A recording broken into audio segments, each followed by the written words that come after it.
Assalamualaikum warahmatullahi wabarakatuh. Alhamdulillahi rabbil alamin.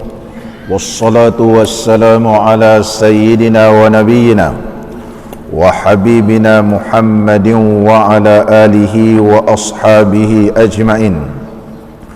Rabbi shrah li sadri wa yassir li amri wahlul 'uqdatam min lisani yafqahu qawli. Allahumma aftah alaina futuhan arifin warzuqna fahman nabiyyin wa ilhamal malaikatil muqarrabin ya hayyu ya qayyum ya rabb Musa wa Harun wa Nuhin wa Ibrahim wa Muhammadin sallallahu alaihi wasallam. Akrimna bi jawdatil hifzi wal fahmi warzuqna al hikmata wa thabata az-zihni wal aqli wal hilmi wal ilmi والنجاة في الدنيا والآخرة بحق سيدنا محمد صلى الله عليه وسلم يا رب العالمين. أما بعد. Alhamdulillah, bersyukur kita kehadrat Allah Subhanahu wa taala kerana di pagi ini dapat kita sama-sama menunaikan sembahyang fardu subuh secara berjemaah. Kemudian kita sama-sama meneruskan pengajian kitab kita, yaitu kitab Al-Qawlut Tam, kitab yang membicarakan berkaitan tentang makmum dan imam menurut mazhab Al-Imam Syafi'i yang dikarang oleh seorang ulama yang alim, Syekh Abul Fathi Muhammad Ibn Ahmad Ibn Imad Al-Aqfakhsi rahimahullahu ta'ala rahmatan wasi'ah, meninggal dunia pada tahun 867 Hijriah. Pada pagi ini kita sambung permasalahan 50. Qala al-musannifu rahimahullahu ta'ala wa nafa'ana Allahu bi'ulumihi fid daraini amin. Makmum diberi pilih antara mufaraqah dengan imam atau berdiri menunggu imam. Permasalahan yang kita nak bahaskan pada pagi ini berkaitan imam lupa. Berkaitan imam lupa. Bila imam lupa baca Fatihah, tahu-tahu dia rukuk. Makmum tahu imam tak baca Fatihah, imam pun rokok, imam i'tidal, imam sujud, duduk antara dua sujud dan sujud. Kita sebagai makmum ni nak ikut ataupun tak mau ikut. Kalau tak nak ikut, senang bicara, mana kita mufaraqah terus, tak ikut, maka kita berniat kita tak ikut dah. Tapi kalau nak ikut juga, kerana kita menganggap bahawa imam itu terlupa, bukan sengaja. Bila imam itu terlupa, maka dimaaf bagi dia. Tapi kita tahu dia tak betul, jadi kita tak boleh ikut. Tak boleh ikut dia rukuk. Tapi kita nak juga jadi makmum, macam mana keadaan dia? Ini nak dibahaskan menerusi permasalahan 50 ni. Tajuknya ialah sahwul imam. Imam lupa. Imam tertinggal membaca Fatihah daripada rakaat pertama dan rukuknya. Mana imam tinggal baca Fatihah, dah tahu rukuk. Maka tidaklah wajib atas makmum memutuskan qudwah. Adakah wajib ketika itu imam wajib ke atas makmum tak mau ikut imam ni? Tak wajib. Dia tak wajib, harus sahaja. Harus dia tak mau ikut dan harus dia ikut. Kalau dia tak mau ikut, senang. Tapi kalau dia nak ikut juga, ini kaedah. Maka tidak wajib atas makmum memutuskan ikutannya dengan imam serta merta. Dia tak perlu nak putuskan hubungan dia dengan imam, iaitu qudwah dalam bahasa Arab. Ikut ni tak perlu, dia kata. Diputuskan serta merta. Bahkan bolehlah makmum itu menunggu imamnya. Boleh makmum tunggu imam dan menunggukan perbuatan imam itu menangguhkan perbuatan imam itu. Jadi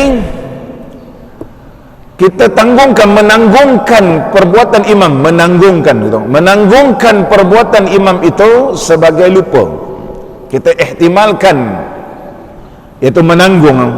Dalam bahasa Arab sebut ihtamala. Nah, mana menanggung. Kita anggapkan bahawa imam itu ianya dalam keadaan lupa. Orang yang dalam keadaan lupa dimaafkan. Sebagaimana sabda Nabi sallallahu alaihi wasallam, rufi'a an ummati al-khata'u wa nisyan. Umat aku tidak dihukumkan dia berdosa sekiranya ia dalam keadaan terlupa ataupun tersalah. Maka keadaannya terlupa. Kalau terlupa dimaafkan. Jadi kita anggapkan bahawa kita tanggungkan imam itu lupa. Dan tidak boleh ia mengikut imam dalam keadaan ini. Sebab imam tu lupa, jadi kita tak boleh ikut. Macam mana caranya? Tunggu waktu kita berdiri, tunggu. Imam berokok, biarkan dia rokok. Imam iktidal, biarkan imam iktidal. Imam sujud, biarkan imam sujud. Duduk antara dua sujud pun begitu, sujud yang kedua pun begitu. Nanti imam naik rakaat kedua, baru kita ikut balik. Itu cara, kaedah yang kedua. Kaedah pertama, tak mau ikut imam. Kerana lupanya itu tidak dikira. Yang dia rukuk i'tidal tadi ni tak dikira sebab dia terlupa.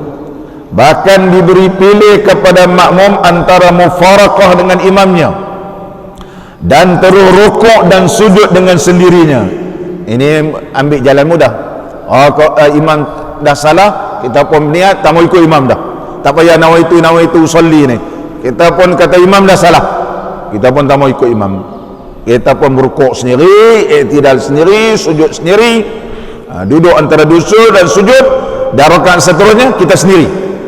Ini nama dia mufarakah, dan keadaan kita dapat pahala sekadar mana bersama dengan imam. Tapi kaedah yang pertama tadi, dia nak juga mendapat pahala bersama imam ni bermula daripada takbiratul ihram sehingga beri salam. Itu sebab dia nak teruskan juga. Kalau nak terus juga, ini kaedah yang disebut dalam kitab kita. Seterusnya, dan di antara berdiri menunggu imam hingga imam sujud, dan imam itu qiyam, berdiri bangkit kepada rakaat kedua. Tunggu. Jadi kita mungkin tertanya-tanya, tertinggal 3 rukun dengan imam ni batas sembahyang. Tapi ini lebih daripada 3 rukun. Maka dijawab oleh ulama, 3 rukun tertinggal dengan imam itu kalau imam tu betul. Tetapi keadaan imam sekarang ni memang tak betul. Bila keadaan yang tersalah tidak dikira. Perbuatan yang salah, af'alul khata' ghairu mahsub. Perbuatan yang salah tidak dikira. Oleh sebab itu tidak dikira, rakaat itu tidak dikira kepada imam kerana dia tersalah. Oleh sebab itu walaupun tertinggal 3 rukun panjang, perbuatan makmum tak mau rukuk i'tidal sujud bersama imam tadi tidak membatalkan sembahyang makmum, kerana perbuatan imam tadi tidak dikira. Seterusnya Tuan Syekh menyebut,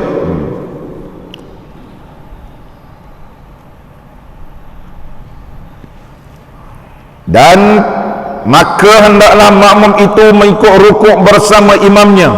Nanti kalau imam dah bangun naik rakaat kedua, imam pun baca Fatihah kan, imam pun baca surah, imam rukuk, dia kena ikut tak rukuk. Nak baca Fatihah lagi, tak payah baca Fatihah dah, sebab rakaat pertama tadi dah baca, hanya ditunggu berdiri je. Imam baca Fatihah, ya imam dah baca Fatihah, waladhdallin, apakah kita perlu baca Fatihah lagi? Tak perlu baca dah, sebab kita memang dah baca pada peringkat awal. Kemudian imam rukuk, baru kita rukuk pada rakaat kedua. Pada rakaat kedua bagi imam ikut rukuk. Dan rakaat ini ialah yang pertama bagi sembahyang makmum dan sembahyang imam.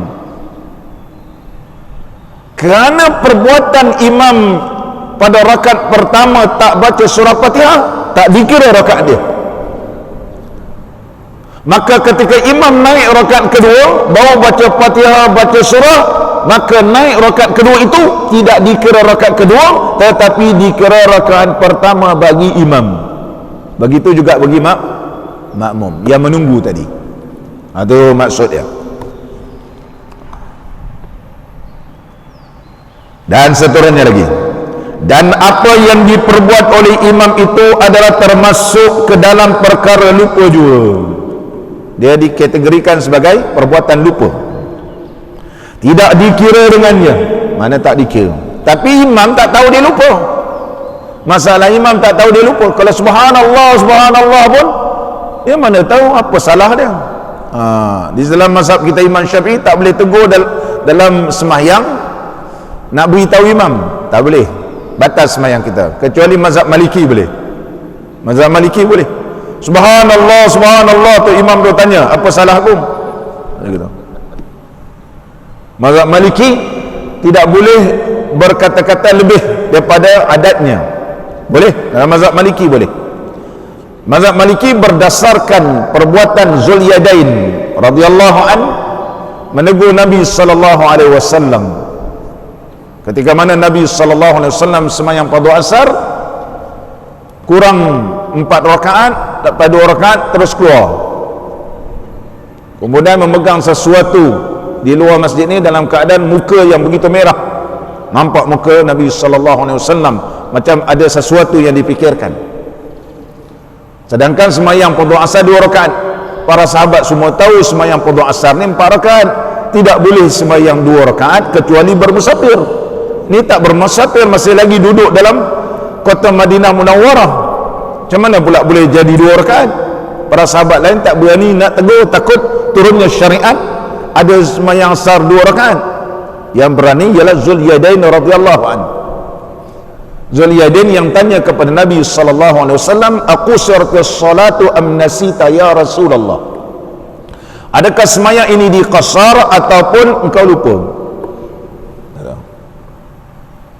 Maka Nabi sallallahu alaihi wasallam kerana dia yakin bahawa dia benar. Kalau dalam ilmu tasawuf menyebutkan ini maqamul pana'ul, kerana merasakan kelazatan beribadat sehingga tak tahu bahawa itu tak cukup. Jadi Nabi SAW pun tanya para sahabat, apakah benar yang disebut oleh Zulyadain? Para sahabat kata ya. Terus bergegas masuk ke dalam masjid dan menambahkan 2 rakaat lagi dan ada sujud sahwi. Itulah syariat sujud sahwi. Harus Allah lupakan Nabi SAW, tetapi dengan syarat, iaitu telah diturunkan syariat. Mana syariat sembahyang fardu asar itu dah turun, dah tahu dah 4 rakaat. Tak boleh sembahyang 2 rakaat kecuali bermusafir. Kecuali bermusafir. Jadi apabila sudah turun syariat, baru harus dilupakan. Kita tak boleh berhujah Nabi sallallahu alaihi wasallam ianya manusia biasa, lupa. Dia bukan lupa sebarangan. Bukan lupa sebarangan. Lupa untuk memberitahu kepada umatnya kalau berlaku begini, begini cara dia. Allah lupakan setelah turun syariat. Setelah turun syariat. Dan Allah Subhanahu wa taala tidak akan lupakan di sudut perkataan. Perkataan. Contohnya, hari ini baca Quran tersilap. Tersilap. Besok Nabi sallallahu alaihi wasallam pun beritahu, esok semalam baca Quran tersilap. Yang betulnya begini, mustahil. Nabi sallallahu alaihi wasallam maksum, dia tidak boleh tarik balik di sudut perkataan. Kerana kalaulah perkataan pun boleh jadi lupa, maka semua Quran dan hadis tidak boleh dipercayai. Ini dibahaskan dalam ilmu usulul fiqh dalam bab ismatur rasul. Tak boleh kita berceramah bahawa Nabi sallallahu alaihi wasallam lupa macam kita juga, sebab kita sama-sama manusia. Lupa. Kita apa lupa, dia lupa. Dah, dia bukan lupa sebarangan. lupa setelah diturunkan syariat. Buktinya semua hadis-hadis menunjukkan begitu. Semayang pada zuhur tidak semayang pada zuhur Nabi sallallahu alaihi wasallam tertinggal tahiyat awal, kerana tahiyat awal itu ada syariatnya, tetapi Nabi SAW dilupakan oleh Allah. Mana kalau umat dia sembahyang terlupa tahiyat awal, macam mana keadaannya? Kalau terlupa di sudut rakaat, macam mana keadaannya? Ini dia begini-begini, tetapi mesti setelah turunnya syariat. Sebelum turun syariat lupa tak boleh. Contohnya belum ada syariat lagi, tak ada syariat boleh kasar, hanya waktu musafir. Tiba-tiba sembahyang fardhu asar, hari ini hari mula-mula sembahyang 4 rakaat, kemudian 2 rakaat. Para sahabat pangkali kata betul kot, betul tu 2 rakaat. Syariat. Tetapi para sahabat tak berani tegur, sebab ada ayat Quran, wa idza darabtum fil ardi falaysa 'alaikum junahun an taqsuru minas salah. Apabila kamu bermusafir di muka bumi Allah, maka tidak berdosa ke atas kamu mengkasarkan sembahyang. Mana kasar kerana bermusafir? Ini tidak bermusafir. Oleh sebab itu Zulyadan berani tanya, kau benar apabila diakui oleh para sahabat tambah lagi 2 rakaat dan sujud sawi, bermakna 2 rakaat tambah 2 rakaat kira sembahyang, dikirakan sembahyang. Bermakna kalau kita masih dalam semayang, imam tak betul boleh tegur, macam mana Zulyadan tegur Nabi SAW. Ini yang dipaham oleh Imam Malik rahimahullah ta'ala. Tapi Imam Syafi'i menyebut tidak boleh, hanya boleh selepas semayang, bukan masih di dalam semayang. Contoh, saya dah beri salam, Assalamualaikum warahmatullah, Assalamualaikum warahmatullah. Tiba-tiba ada makmum ni, dia tanya, Imam, rasa kurang 1 rakaat tadi.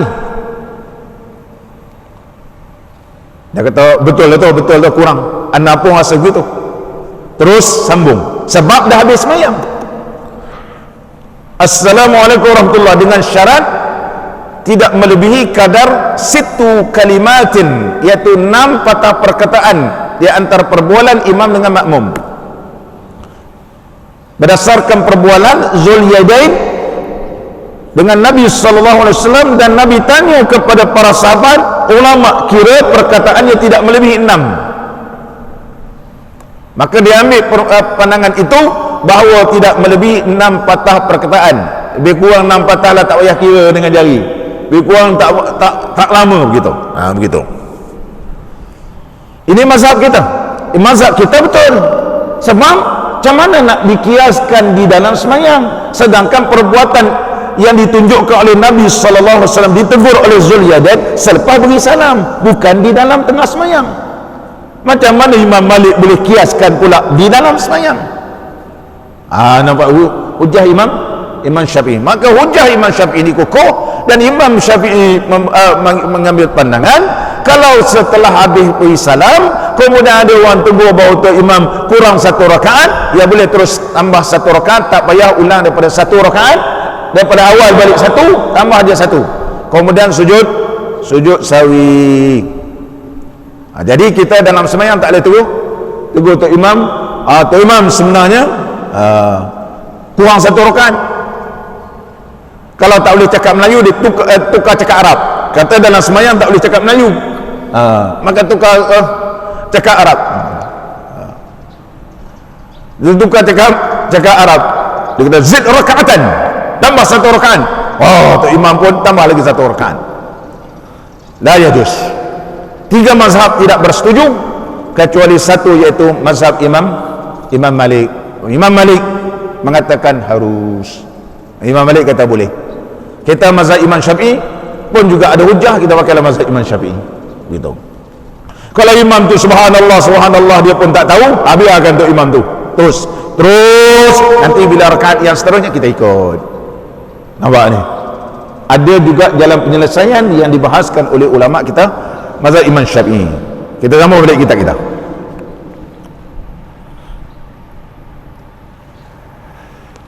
Kemudian imam ni dia terus kalau semayang terus dia yakin betul dia. Kita makmum pula kata dia tak betul. Bila imam tak rakaat keempat, dia pun duduk tahiyat akhir. Kita makmum ni macam mana? Sebetulnya itu bukan tahiyat akhir bagi imam. Yang rakaat pertama tadi dah tersalah. Sebetulnya tambah lagi. Jadi kita ketika mana ikut imam dalam keadaan tahiyat akhir, kita tak boleh ikut imam tahiyat akhir. Maka kita terus berdiri. Terus berdiri. Tengok kita. Dan apabila imam itu terus semayang akan rakaat ini dan duduk imam kerana tasyahud berdasarkan i'tiqad dia, berdasarkan keyakinan dia, dan makmum itu tidak boleh mengikut imam itu, bahkan hendaklah makmum terus berdiri. Jangan duduk tahiyat akhir sama-sama imam. Berdiri, tunggu sampai imam beri salam. Tunggu imam beri salam, bangkit dan tunggu imam itu dalam keadaan berdiri. Dan apabila imam itu selesai tasyahud dan qiyam ia dan membaca Fatihah dan rukuk, maka hendaklah makmum itu mengikut rukuk sertanya. Dan apabila imam itu qiyam pada rakaat ketiga, dibinakan berdasar i'tiqadnya. Ini kalau kita ikut imam, dia akan berubah. Imam rakaat kedua, kita bawa rakaat pertama. Imam duduk tasyahud awal, takkan kita nak imam tasyahud awal. Tapi kena ikut imam. Dianggapkan imam, kalau imam duduk tasyahud awal tak betul. Bila dia tak betul, kita boleh berdiri. Contoh, kalau imam tertinggal tahiyat awal, sebagaimana peristiwa yang berlaku kepada Nabi sallallahu alaihi wasallam pada sembahyang fardu zuhur. Bila imam tertinggal tahiyat awal, makmum tak boleh tahiyat awal. Sebab tahiyat awal itu sunat ab'ad. Berdiri rakaat ketiga itu rukun. Maka berlaku pertembungan di antara sunat ab'ad dengan rukun, mestilah rukun. Jadi contohnya imam tertinggal tahiyat awal, kita makmum belakang ni subhanallah, dia buat dia berdiri. Kita makmum ni degil imam ni, dia pun duduk tahiyat awal, batal sembahyang makmum. Ngapa batal? Sebab tahiyat awal sunat ab'ad. Berdiri rakaat ketiga itu rukun. Jadi apabila pertembungan ini berlaku, maka jangan dilebihkan sunat naik, nanti barulah sujud sawi.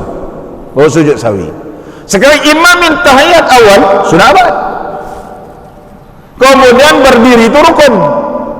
Kita tahu bahawa imam itu tak betul, maka kita tidak boleh duduk tahiyat awal, bahkan tunggu ketika berdiri. Dan apabila imam itu qiyam pada rakaat ketiga, dibinakan berdasar i'tiqadnya, maka tidak boleh makmum itu duduk membaca tasyahud awal pula. Imam pula naik rakaat ketiga, kepercayaannya, dia yakin dia rakaat ketiga. Kita pula makmum rakaat kedua, kita pun nak duduk tahiyat awal, tak boleh. Kerana kita ikut imam, kena ikut imam. Imam bangun. Ju'ilal imamu liyu'tamma bihi, imam tu dijadikan ikutan kamu. Oleh sebab itu Tok Syekh menyebut, maka tidak boleh makmum itu duduk membaca tasyahud awal di sisinya. Tak boleh, ikut je. Dan jika ia duduk membaca tasyahud awal juga, nescaya batallah sembahyangnya. Batal sembahyang. Jadi batal, kerana itu sunat, ini rukun. Dan apabila imam terus sembahyang, imam pun terus sembahyang, rakaat yang keempat mengikut i'tiqadnya, kepercayaannya, keyakinannya, dan duduk ia kerana membaca tasyahud akhir. Imam percaya dia rakaat keempat, kita pula makmum kata dia rakaat ketiga. Kita pula tak boleh ikut imam tasyahud akhir. Biar dia tasyahud akhir, kita kena bangun diri, tunggu waktu berdiri. Jangan sama-sama tasyahud akhir, sebab kita yakin bahawa dia tak betul. maka bila tak betul tak boleh ikut. Maka makmum itu tidak boleh mengikut pada tasyahud akhir itu, bahkan hendaklah ia terus berdiri dan tunggu imam itu dalam keadaan berdiri hingga ia kehendaki. Sampailah imam beri salam. Dan boleh juga ia kehendaki mufaraqah. Kalau dia rasa lama sangat nak tunggu berdiri, terpulang pada dia, nak tunggu pun boleh sampai imam beri salam baru dia teruskan rakaat dia, ataupun dia malaslah mufaraqah terus pun boleh. Dua-dua boleh. Tapi kalau dia berdiri, dia ada kaedah. Diri, kemudian sampailah imam pun Assalamualaikum warahmatullah, Assalamualaikum warahmatullah. Kaedah dia berdiri dia. Bila dia berdiri, adakah dia terus boleh baca Fatihah kemudian baru dia rukuk? Ulama kata tak boleh terus-terus rukuk,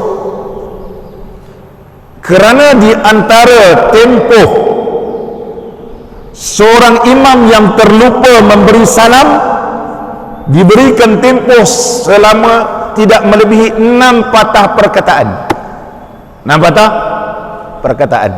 Jadi imam beri salam Assalamualaikum warahmatullah, jangan terus rukuk, bahkan lah dia baca Fatihah, dia baca surah dalam tempoh bahawa bacaan dia ini sudah melebihi 6 patah perkataan, barulah boleh dia rukuk. Ditakuti setelah imam memberi salam, dia tengok ada makmum belakang diri, tersilap aku ni, kena tambah 1 rakaat. Dia pun Allahu Akbar, tambah 1 rakaat. Macam mana kita makmum?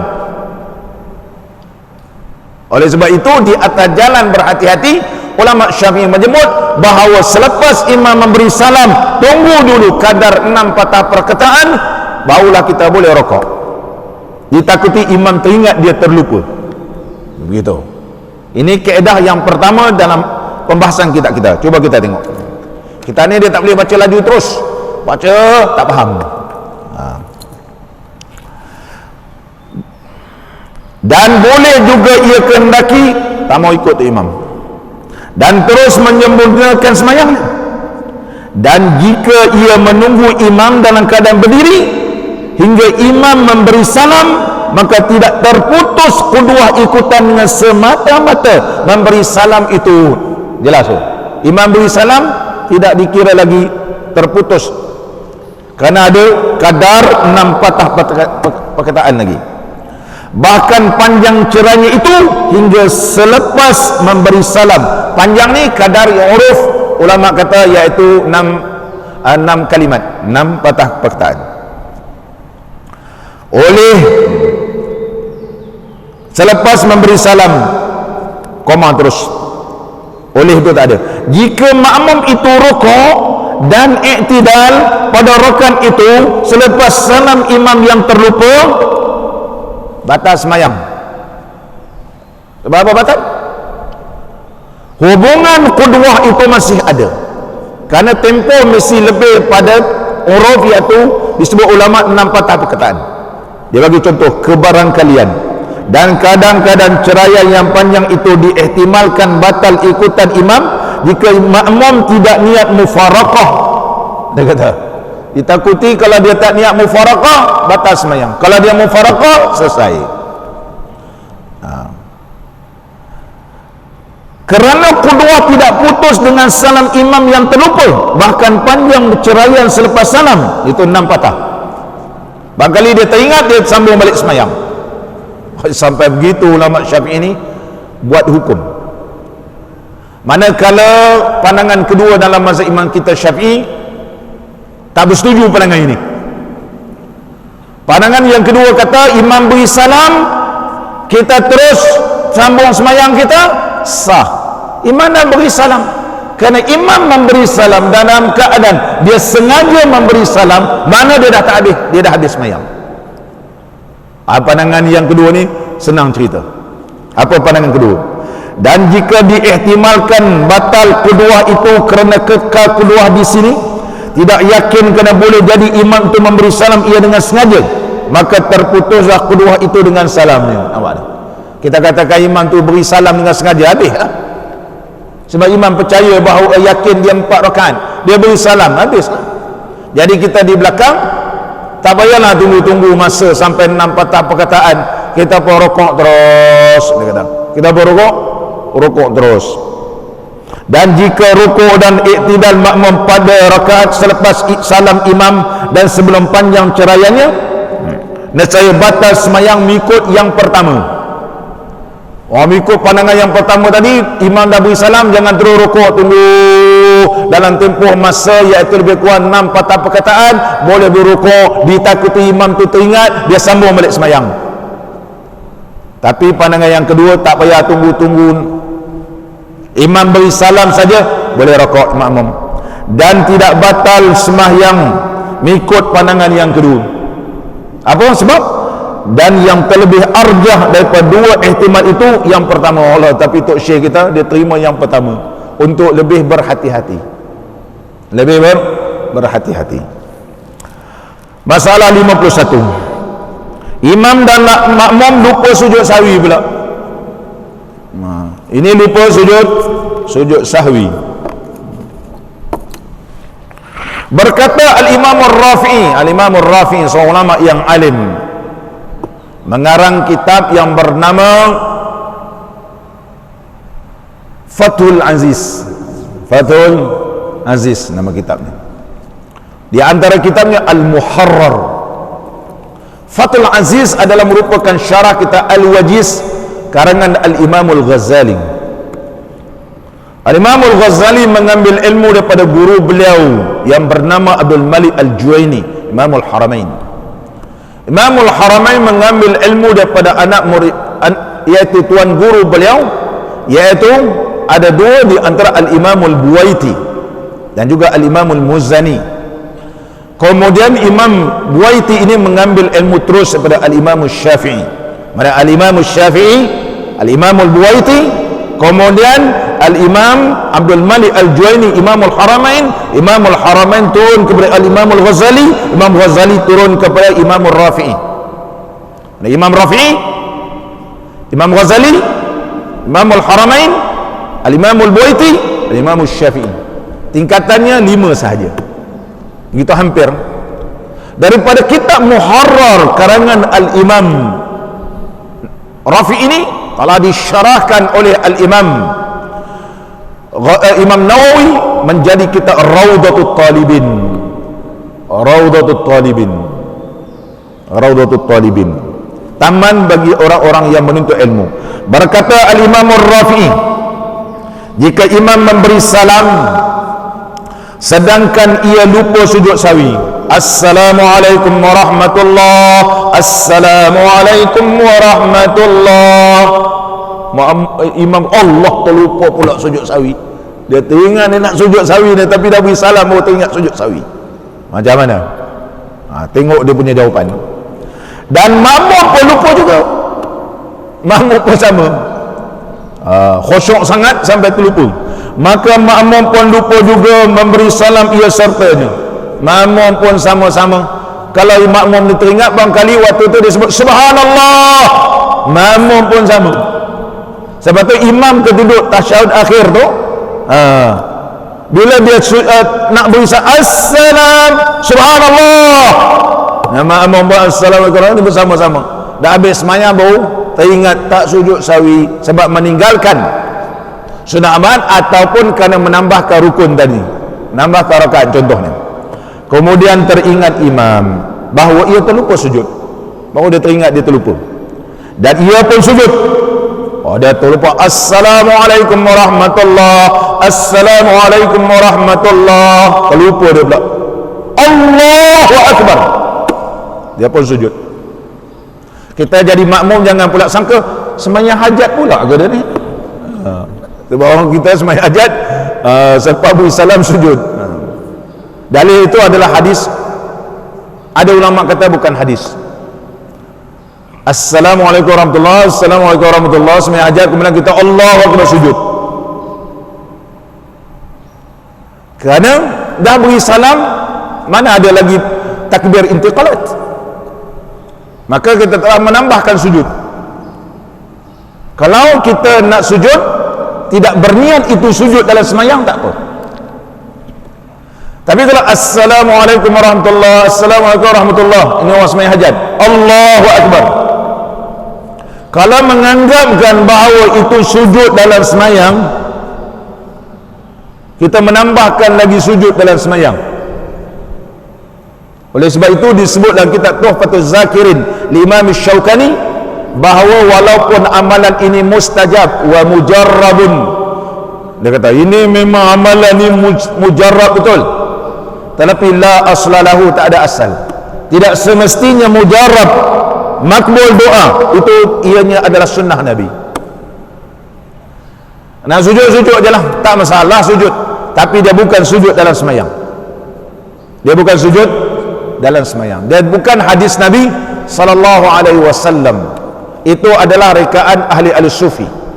Ini Imam Syaukani sebut dalam kitab Tuhfatuz Zakirin. Nak buat sebab sujud doa bila-bila pun boleh.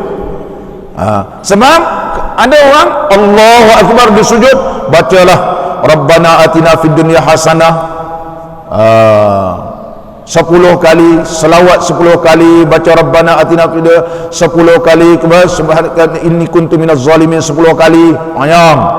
Itu berdoa, berdoa Allahu Akbar, bangun pula Allahu Akbar, assalamualaikum warahmatullahi, berapa kali nak salam. Itu sebab Imam Syaukani bahas dalam kitab Tuhfatuz Zakirin. Sama balik kita. Jangan anggap itu sunnah, nak buat gitu. Kemudian imam sujud dan ia pun sujud, maka hendaklah makmum itu turut sujud bersama imamnya, berdasarkan imam itu kembali masuk semula kepada semayang, kena ikut. Bila imam sujud, kita sebagai makmum kena sujud, sebab semayang belum habis lagi. Tak boleh kata-kata imam sujud lantar, kalau tu imam sujud aku malas nak sujud lah, dia kata. Dah kena sujud, perbuatan imam tu masih lagi kita di dalam semayang. Tapi kalau imam tak sujud, makmum sujud, boleh juga.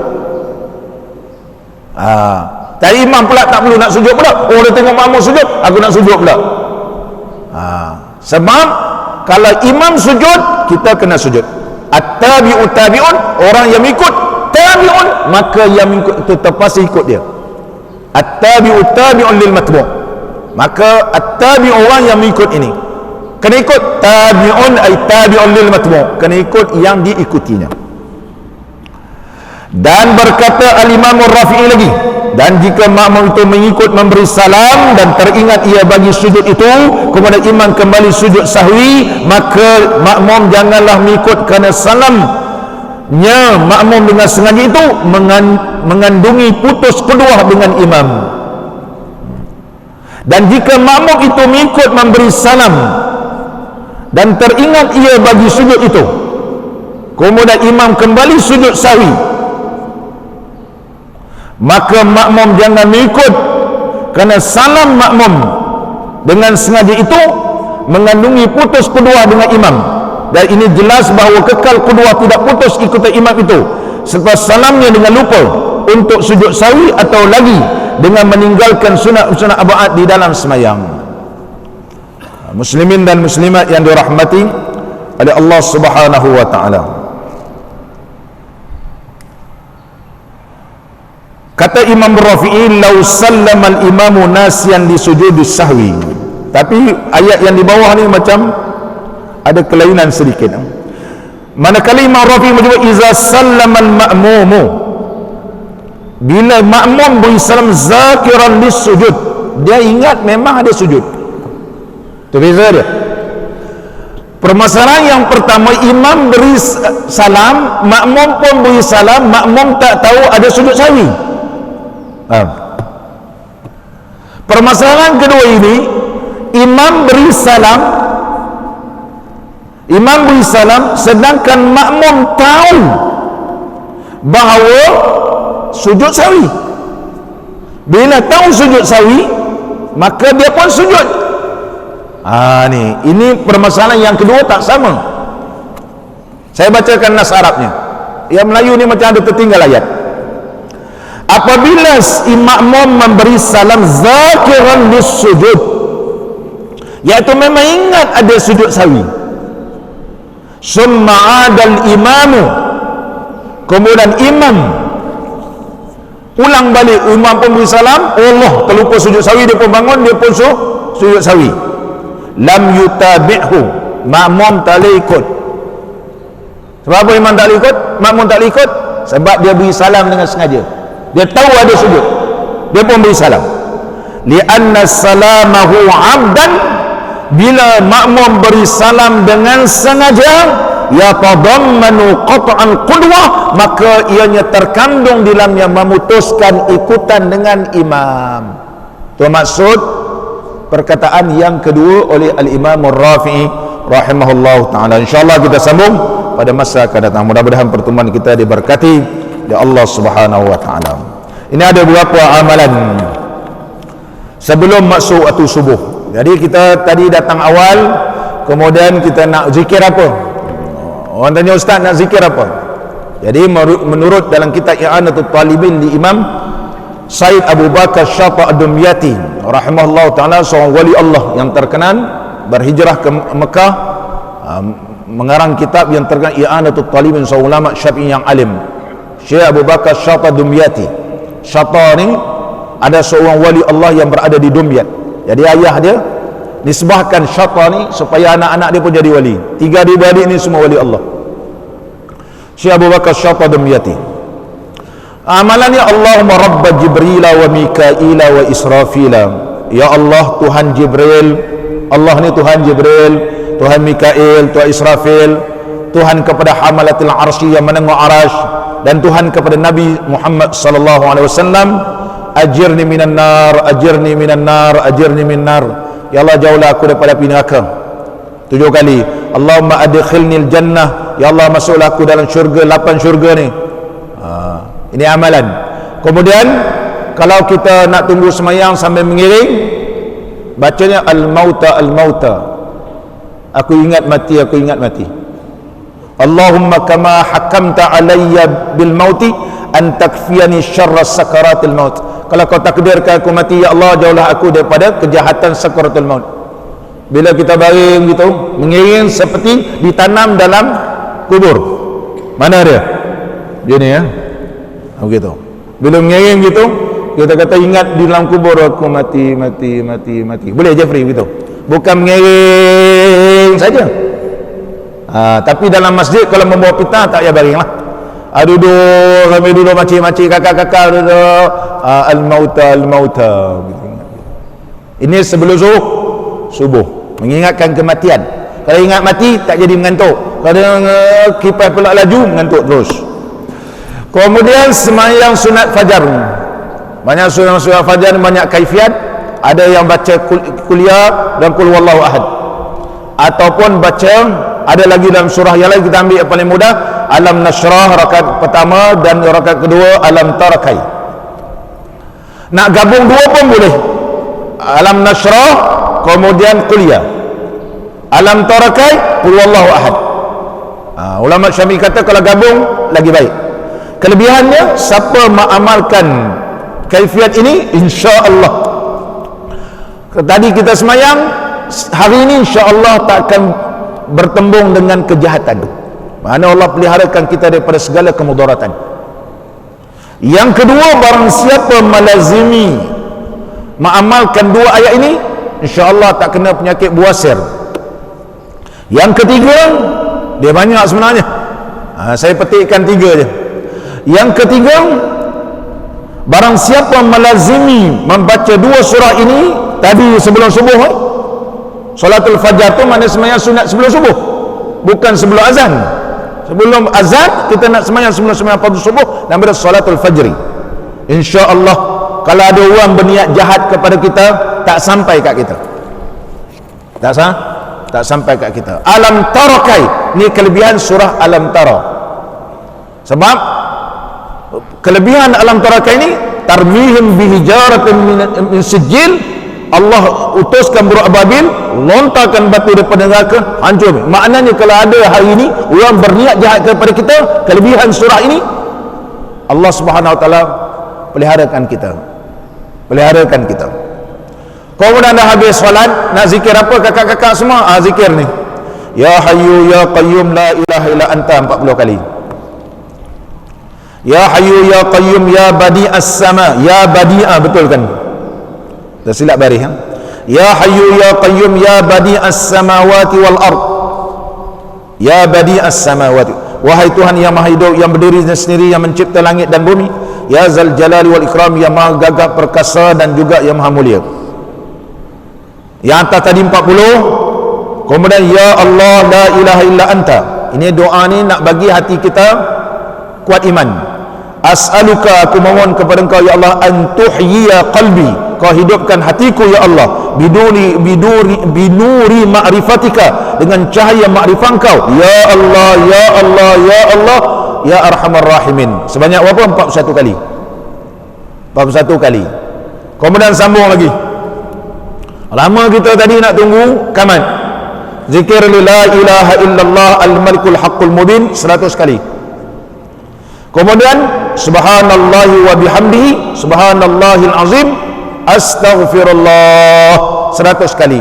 Siapa tertinggal ini la ilaha illallah al-malikul haqqul mubin dan subhanallah wa bihamdihi sebelum semayang sunat isyraq ataupun duha, sebelum terbit matahari, kena perhatikan.